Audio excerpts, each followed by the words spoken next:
Oh, buddy, we are back. Hi, welcome to the show. I'm Yonni Root. And I'm just Terryl. You ever been out somewhere and overheard two people having crazy conversations? Well, we are those people. We've been having these conversations since college. Yes, it's the Regular Guys Random Thoughts, Married at First Sight, Season 14 recap, episode Too Many. Go ahead and admit it, man. It's okay to admit it now. It's okay to admit that you actually like the show. You like watching the show now.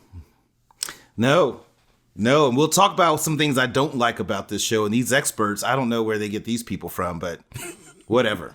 But I still think this is just so, ugh. You know what's funny is I saw something, I can't remember exactly where I saw it, but I saw they had it might have been an MAFS fan, and they had a slide of all the experts through the seasons. And it's interesting because I forgot that the experts were so different in season 1, 2, and 3. It was like 4 of them, and they were all white. They added some more people, and he brought in Pastor Cal, or as you like to call him, Pastor Troy, Dr. Viviano. And they even had one of the experts who married one of the people that was on the show. That it's wild. We'll have to get into that another time. But for those of you who are new to the channel and new to these recaps, Terrell may seem a little bit hesitant and just a little put off by the show, and that's because he's not really a fan of reality TV.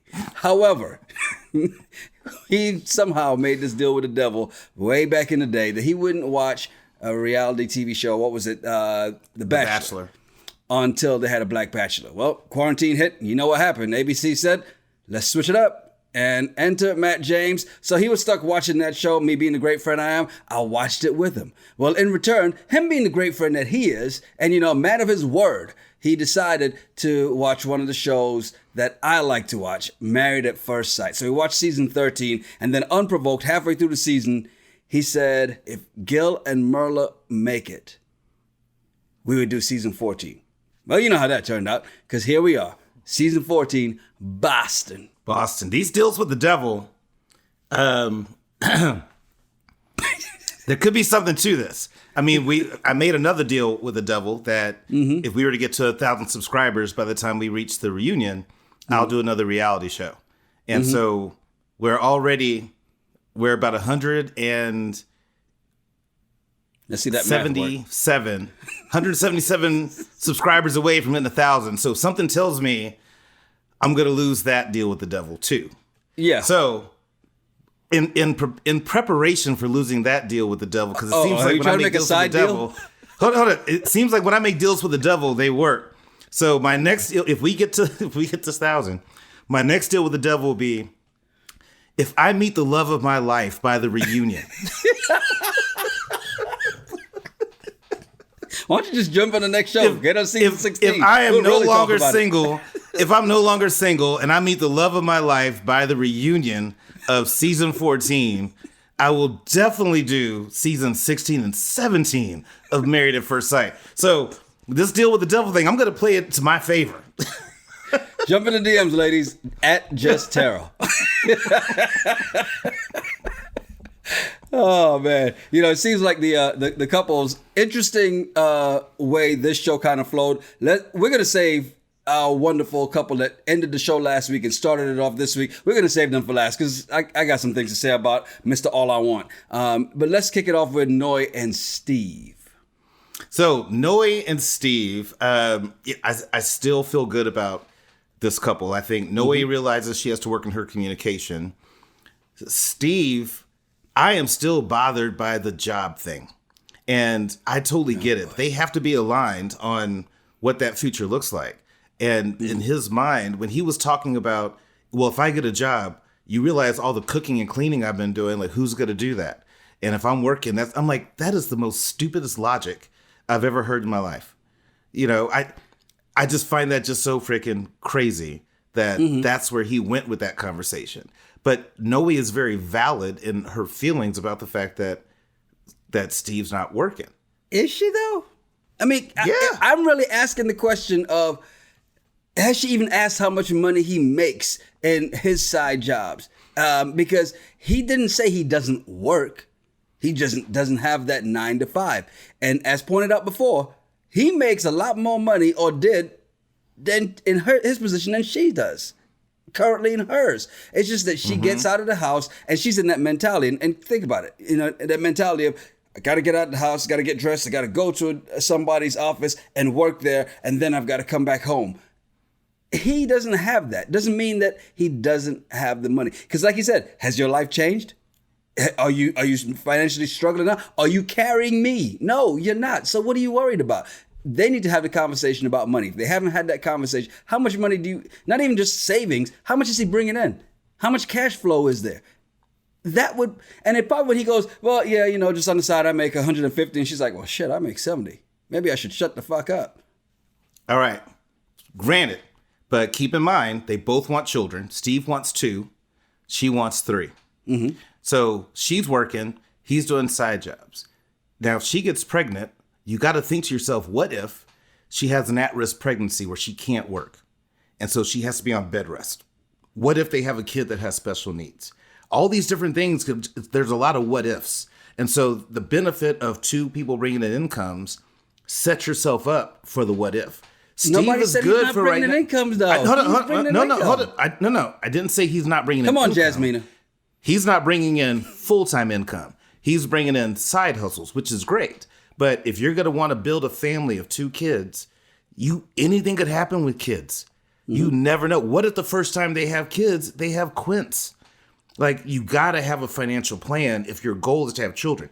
If you both don't want to have children, what they're doing right now would be perfect. But I think, and I don't have children, but I just truly think if you're going to have children, you need to have some financial backup and have a plan. And maybe that's what Noi's wanting to hear from him. It's like, hey, look, if we have kid 1, here's what I'm going to do this. And then when we have kid 2, I'm going to execute plan B and do this.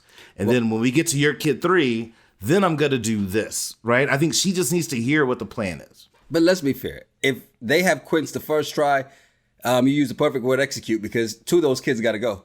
Because Noi only wants 3. That's jacked up.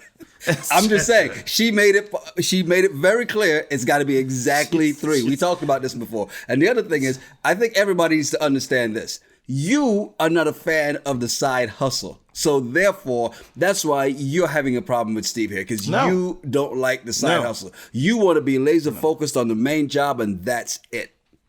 I have no issue with people that have a side hustle, especially if it brings them money. And so if you want to have a side hustle, awesome. All he has is a side hustle. So that's the difference. Some people have a 40-hour week job and a side hustle. He just has a side hustle. Now, if his side hustle is bringing in significant income, then he needs to communicate that to Noi. Yes. But it's not. If he brings in 150 working 20 hours, are you mad at him? Okay, but he's not. Because if he was, Noi wouldn't have any concern and she'd be fine. Because as a talent acquisition coordinator, she's not making 150, so she can't talk.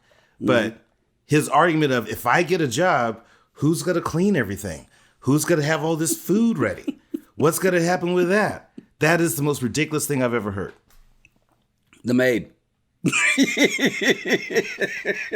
Oh, we're going to talk about maids when we get to Olajuwon and Katina. But yeah, we're going to talk about that. But no, I agree with Noi on that issue, that the job thing would concern me a little bit. But it is interesting to hear that, Noi's into some things. I was wondering what Steve was going to say when she said, what are the things you want to try sexually? I'm like, please don't say threesome.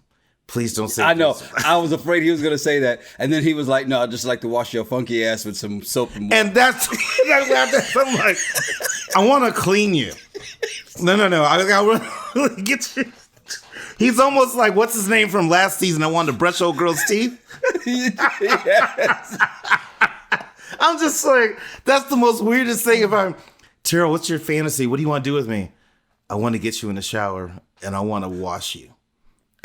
You gotta understand why he did that though. Like he said, that's the first time she's even said the word sex in public, yet even talk about having sex. So he tried to keep it very G-rated, very, very PG-13, He tried to keep it Disney Channel. I don't know, ladies. I would take that as he's saying you stink and you're not doing it right. I'm going to show you. I see him all aggressive. Lift your arm up. Oh, speaking of aggressive, Jasmina and Michael. I think Jasmina cannot stand Michael, and it's pretty evident. I mean, yes. Just think about this. Just even reaching out to touch him, he goes, name something about me that you like physically. She goes, your arms. They just kind of. She didn't even want to touch the man. Like, he okay. What the? This couple, I feel bad for Michael because he mentions earlier that, he didn't grow up with a mom and dad, and he never really saw a marriage. So he had this mindset of what he thought it would be. But he's trying to process and deal with that. And I want to apologize and say, hey, I was wrong. Because there was a commenter many episodes ago that said that Jasmina was just like Alyssa. And I was just like, no, I think you're right. I think Jasmina is just like Alyssa, but she's just going through the steps. I mean, she's a very immature person. And I see why you've been single, but she is so immature. And the whole eye roll and all that stuff, I mean, 12-year-olds, 13-year-olds do that. That's some middle school stuff. I knew you were ready to kick your teeth. I was just like, are you kidding me? Like, that's how you know, and then she keeps cutting him off. And then, fine, Michael, go ahead and speak. And he starts speaking, then she cuts him off again. I'm like, what is your deal? Like, I want to know, like, who hurt you that made you be this person? Because it is such a weird dynamic. Now, I do agree with you that she doesn't like him and she's not attracted to him. And so how many times in our lives have we been on dates with people that we are not attracted to at all? We're just not interested in them. We're just like, shit, God dang it. Every time they say something, can I have some fries? Damn it, just girl, get French fries. God, you're just so frustrated. Always want to eat some shit. Yeah, you always want to eat. Why didn't you order fries? I asked you, did you want fries? You said no. Now you want 2 of my fries. Like, you're just irritated by every little thing because you are not interested or attracted to this person that you're stuck with for 2 hours. They're stuck with it for however long this experiment is. Yeah. She said that she started over. I don't believe her. And you're right. She kept cutting them off while they're having a conversation about not cutting each other off, which I thought was actually pretty hilarious. Here's what I really want to see, though. After watching these two, because I think even seeing them get a little playful in there, and it was cool to see her be playful, and the high five, and even him being a little, when we do it for a week, I'm like, come on, get it together, Michael. At least have a little fun here. That's all this is. Enjoy the 2 scenes you have without an argument, okay? Before the 3rd scene comes with a huge argument, because it's coming. But I think what they really need is going to be a combination of shows. So you still have Married at First Sight, but then mix it with that, I think they call it the 7-year switch. Well, make it a 7-week switch or the 7-day switch, do something. Because I would love to see Jasmina and Olajuwon. Because the 2 of them just absolutely believe they are absolutely right. They both talk down to their spouses. So to watch those 2, just for the entertainment value, because obviously they didn't match these couples for them to last. They matched them for our entertainment value, right? So therefore, if that's the case, they should have matched those 2, because those fireworks would have been epic. We've not seen Jasmina cook anything. So automatically that relationship is not going to work out. Oh, and then as soon as he brings up cooking, she's going to be like, your tone, the way you communicate. No, that would never work out at all. That'd be a mess. Mm-hmm. And I will say this. They showed the preview for the rest of the season, still to come on the rest of season 14.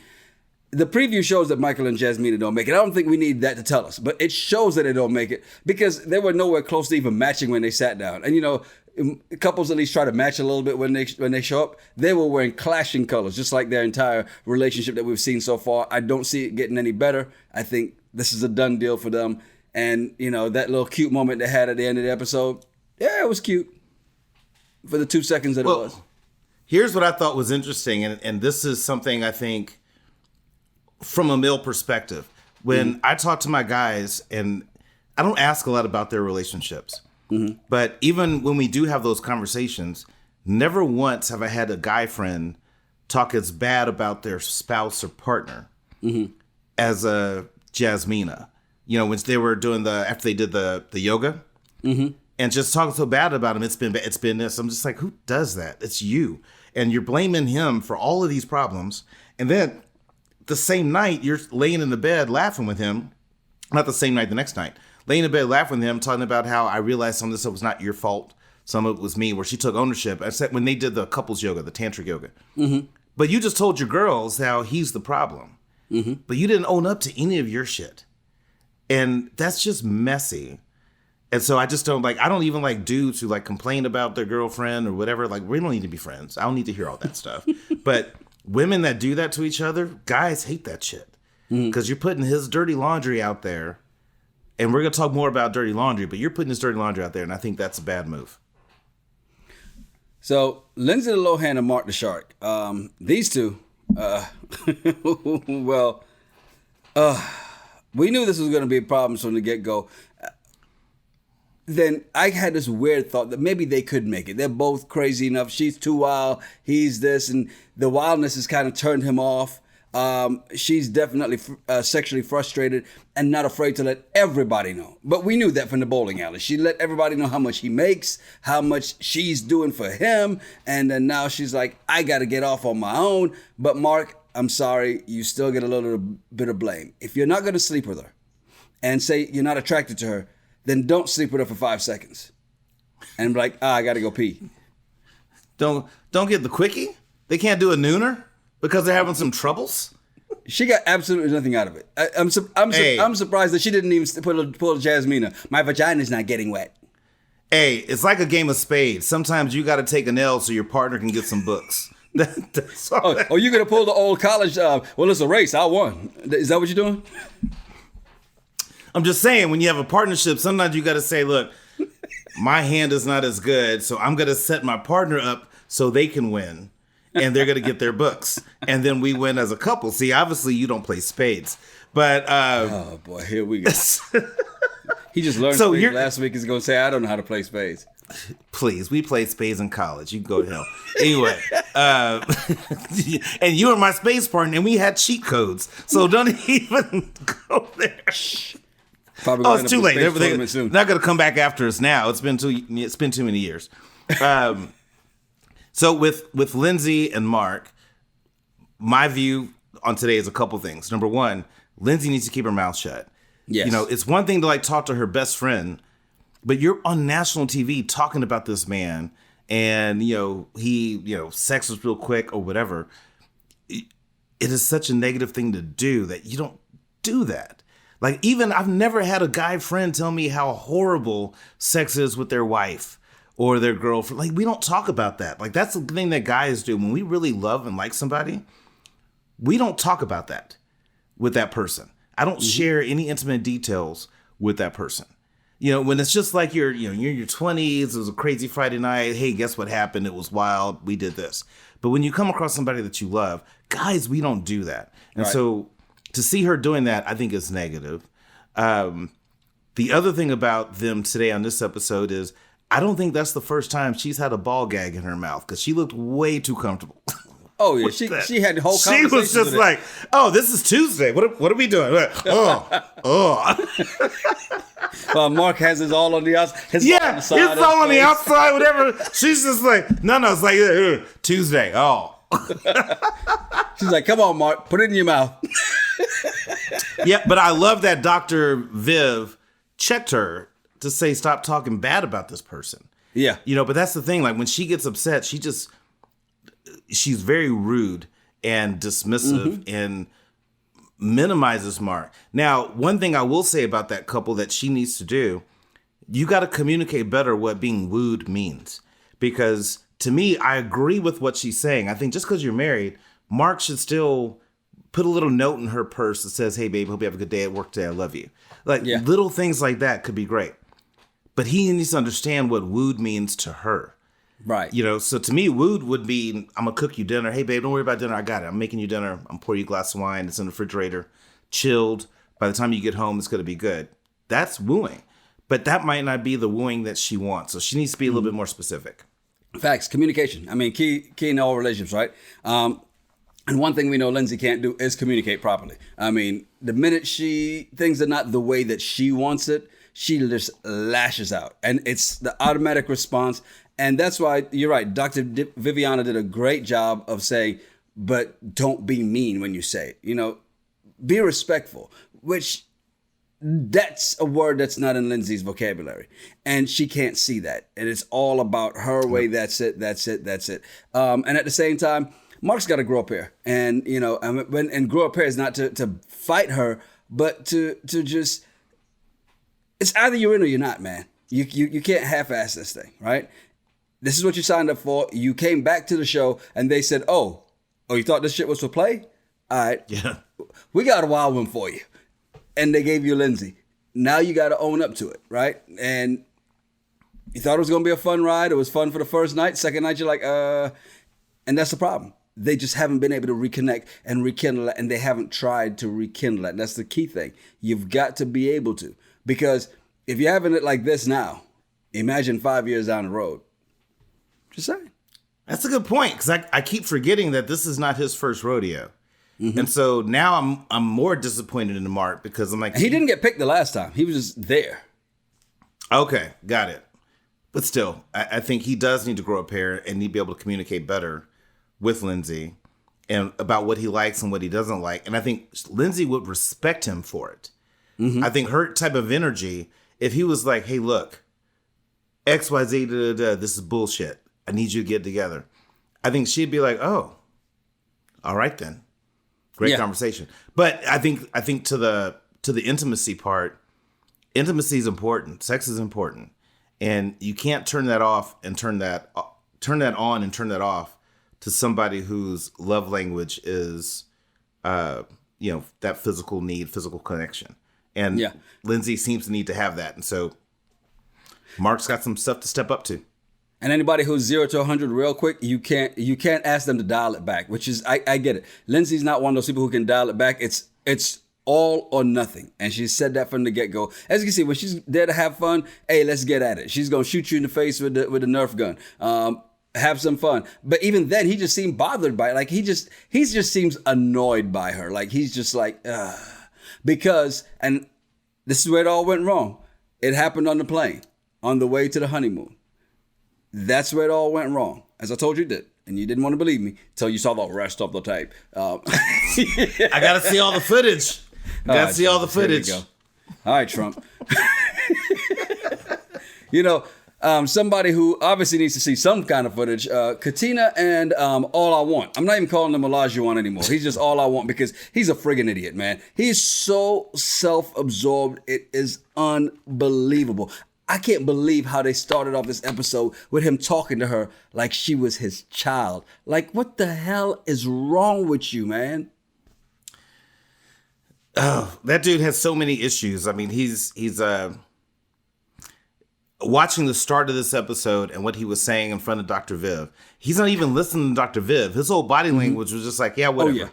And then you're sitting there watching. Pass the Cal there, not Dr. Viv, because he wasn't listening to her at all. Yeah. No, and then you're watching your wife, who you've been wanting to be vulnerable and all this stuff. She's crying because she's telling you the words you say to her hurt her. Mm-hmm. And you're just sitting there just like, it's whatever. And he's so hung up on this whole cooking and cleaning thing. It's stupid. And so the thing that pissed me off in the beginning when he said that she works from home. Okay, I work from home. Yes. I have a maid service that comes to my house. I work from home, but I'm not cleaning. I have someone else that comes and does it, but I paid for it. So if that is such a big deal to you and she doesn't want to do it, because even though she works from home, she's working. That's not like that part. Her right work there. from home job is like selling Tupperware. She's freaking working. Mm-hmm. So if the clean house is a big deal to you, pay for it. Yeah. I pay $125 every 2 weeks. It's not that expensive. Get someone to come in and do that deep cleaning for you. That's a big deal. But just the things that he said was so stupid, and like that was such a deal breaker. I'm just like, you're a freaking idiot. Here's the thing about that too. You're at home. You're actually working more. You have people who say they're more productive at home because you zone in and you're there. You don't have these other distractions of people coming to your office and saying hi and just talking for no goddamn reason, just messing everything up, right? So here it is, you're doing work. It doesn't mean that she just has, like you said, the free time to do all that other stuff. But the thing that really irked me about that conversation early, he couldn't even explain what a wife looks like to him. No. Or where he got this train of thought from. Because Dr. Viviana asked him a number of times, where do you get this idea of this is what the wife looks like? Well,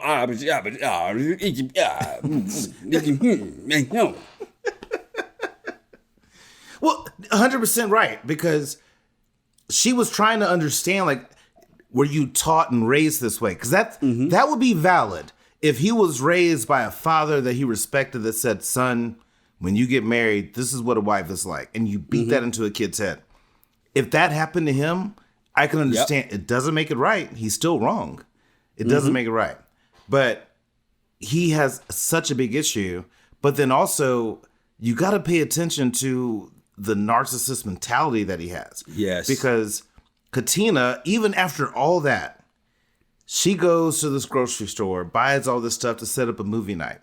And she's feeling like, I need to do something to make him happy.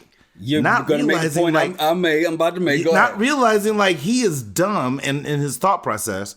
She's going out of his way. So she sets up the movie night. But what does he do? He treats her like a dog who did a good job. Oh, this is what I'm talking about. And like loving on her compared to when if she doesn't cook or clean, that's equivalent to a dog shitting on the carpet where you roll the newspaper and you like say no. Like he has this narcissistic mentality and he is controlling her. And I think that because she's been in these different situations, which is so unfortunate, and I hope she gets counseling. Maybe she doesn't see it. And I'm hoping that based on the preview that maybe they don't work out. But I looked at his behavior and how he was so rewarding of her and all that stuff because she bought candy and popcorn something that he liked, movie night and did what he liked. He was like giving her this like, oh, you're such a good girl kind of mentality. That is such a bad thing. Like I really hope, I don't pray, I hope that Katina wakes up and does not marry this man. You know, the fact that she was like, she wanted to do something to make him feel special, right? And correct me if I'm wrong, because I can't think of any. And you tell me, and, you know, viewers, tell me below. What has he done to make her feel special? Because I haven't seen a damn thing that he has done to make her feel special. I've seen him belittle her I've seen him talk for no fucking reason, just jabber, jabber, jabber, jabber when they first met. And then, even then, he started that whole, well, you know, because I'm a husband and wife now, and this is whatever. And he has been that from the very beginning. I have not liked this dude from the first episode, period. Okay? And there's a reason for it, because I see this. I recognize this, and I'm like, this dude is the narcissist. And, you know, Katina needs to really get, like you said, that help. It's not that you're not good enough. It's that you're too good for all I want. Because all I want is just not, he's not ready at all. He's giving me Kristen Page vibes from season 12, which you don't know Kristen Page, but everybody else who has watched season 12, this is giving me Kristen Page vibes because Chris did the same shit to Page, except Olajuwon is way worse. Well, I think Katina doesn't realize her worth and her value. And that's what's sad because there's a lot of amazing things about Katina. I mean, I know I've picked on her throughout the times we've done this recaps. I picked on her. I will say that her back is sexy. Like that massage he was giving her, I was like, Katina, go ahead on. But anyway, I would say that I just had to throw that out there. Sexy. I just had to throw that out there. I was looking at her back. I'm like, God damn, her back is sexy. That's a married woman. I just had to throw it out there. That's fine. But not for long. I think that she has to understand her worth, and she's trying, but she's with somebody who has just a different level of expectations that no one could ever meet. And the fact that I hope every woman, the moment a guy, no matter how long you've been dating him, the moment he talks to you crazy, get out. Get out. Because if you don't, this is what happens. And so no woman deserves this. Even if a guy has his expectations, that's great. Ladies, if you're listening, if you're talking to a guy who has his expectations for you, but it's not what you want to do, get out. Don't be with this person. But I feel so bad for Katina, what she's dealing with. But Olajuwon is on a whole nother level of what I call crazy. And I think we got a chance to watch it from last week's episode to where he's berating her. This week's episode, She does a little thing like, we're not going to go out. We're going to stay in and have a movie night. And I bought all the candy and popcorn that you like. And then he's like rewarding her. That is how you like train somebody to be what you want. You said nobody will probably meet his expectations. Well, insert clever handle here on Twitter may have the solution. Because he said Steve and Olajuwon should hook up. Steve's wifey material. I was following Twitter on a lot of this stuff, and it was just so freaking funny. But so many people are like done with Olajuwon, and I totally get it. And then for Olajuwon to say that he's never dated a black woman, but now he's expecting this black woman to be this subservient person who's going to come on, mammy, cater to him. And I'm just like, where do you get this stuff from? It's just ridiculous. But I think for women in general, his frustration is that he works. He's a laborer, right? He's not an executive. He's not he's a laborer. So in his mind, she works from home. Thus, all these things should happen. Yeah. You don't understand what corporate people deal with when they're working from home. That's just like that's an easy right there. Because I looked at their job titles, very different. Yeah. Very different. I mean, there's some days I don't even eat lunch because I'm like, shit, I'm in meetings, I'm doing this. There's all these things that's happening. But for him to have this expectation, in his mind, you work from home. Thus, while you're working, you can dust baseboards and ceiling fans and blinds and make dinner and repaint the extra room and do this. And I'm just like, you're a freaking idiot. What I hate most is that for Katina, who's someone who's been in an abusive relationship, all these things are triggering her, and yet we're making money from it. You know, the Married at First Sight companies make money from it, and here we are talking about it. I feel bad for her that she's having to deal with this. This is just terrible. It goes back to the point that we made last week, which is the fact that she said and a lot of people made note of this as well too. She said that she doesn't cry in public. And from that moment, you and I said it and other people said it. And I've watched the comments and people have been saying the same thing. The minute that she said that, he made it his mission to make her cry and to go again and again. And then he tried to shed his tears today trying to explain it. And I'm like, I don't believe you. Good acting job, though. That's a very good act. Did you have some onions under the table? Because it looked kind of almost real. But I don't believe you. And I want to see, what is it? Because next week is going to be an interesting one. And I've seen people on Twitter saying, oh, next week, Katina's finally had enough. She's standing up. What is it? Is it a dating app? Is she getting messages? What is it? Because, and at this point, while he's going to be mad, can you be? All you've done is berate her. Well, I was hoping that you were going to say that Olajuwon broke out his WWTs. Yeah, he did, from his mama's side. Yeah, from his mama's side. He broke out his WWTs. And he was looking for sympathy. He was begging for it. You're right. But his thought of sympathy is like, it's so hard because I'm giving 100. And to see someone giving less, it hurts me. I'm like, what are you talking about? What is she giving less? She's giving everything except she's not making you meals every day and cleaning the house to your liking. That's it. Like, that is the stupidest thing I've ever heard. Now, there are men out there that have that expectation of a woman. And I think what I think about this experiment between Married at First Sight, especially Katina Olajuwon, I think everybody in your dating world, if you're single and you're dating people, you should ask somebody, hey, what is your expectation? Yeah. If we are married, what would you expect? And like, have those conversations before you say the L word. Because it's great to find out if their expectation is that, like, I dated somebody one time and I asked her this same question, like, what does a good marriage look like for you? She said that we have a nice house. We have a nice cars. I take care of things inside the house. You go outside on the weekends and you clean the cars and work on the cars. And I was just like, okay, let me just tell you something. You don't know me well, because do you see these hands? Do you see these hands? Do you see these? Like, I am not doing all that shit. But what was the thing that stuck out to me was that nothing about what she said a good marriage had anything to do with the connection. It was all about materialistic stuff and tasks. Those were the first things that she mentioned. Nothing about our connection. And so I think people need to have those kind of conversations before you get to this level, because if you meet a man that his expectation is you're going to cook him some hot food and have meals ready every day, and that's not your jam, y'all are not going to work out. We record this immediately after the show. I know the after party started right on it. You saw Olajuwon was going to be on it. So definitely we're going to watch this once we get done recording this and see what happens, what he has to say about it. Because it's going to be interesting to see what he has to say about Me too.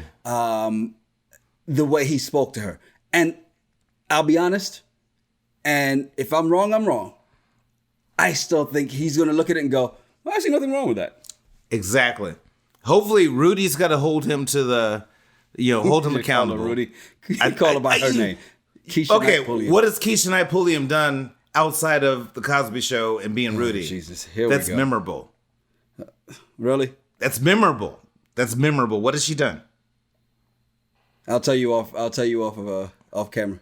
Yeah, well, I know what that is, and that's not memorable.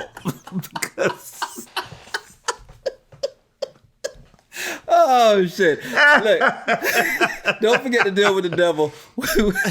We're more than halfway there where we were last week, and if you get us to 1,000 before the reunion, which I think we can do it by next week. I think we can get to the 1,000 subscribers, get Terryl to commit. And here's the great thing about that: we do that, right? Get him to commit to season 15. Then we've got all whichever other show. But I think if we get a certain number by the end of the season, we can convince him to do 2. Well, also, if I find the love of my life, prayer warriors, for those, I don't pray after last week, but prayer warriors, pray for me to find the love of my life, but by the reunion of season 14. And great. So that's the other deal with the devil I'm making. Let's see what y'all got. Just Terryl. Does that make me sound, do I sound desperate? Do I sound desperate? Oh my God. Hey, don't forget we drop our regular episodes on Monday, audio episodes. Tuesday we drop the video. And of course, on Wednesdays, we are back here for Married at First Sight, Season 14, Boston, the recaps. Boston. Question, because I know we kind of talked about it a little bit. Did you finish Love is Blind yet? I did finish Love is Blind. Mm-hmm. I know you wanted to get some stuff off your chest, so are we going to drop that for the episode next week and do it on Monday and Tuesday? You tell me. Whenever you want me to speak my truth, I will do it. Told you he likes this shit. I told you he likes it. I don't, but I like to talk about it.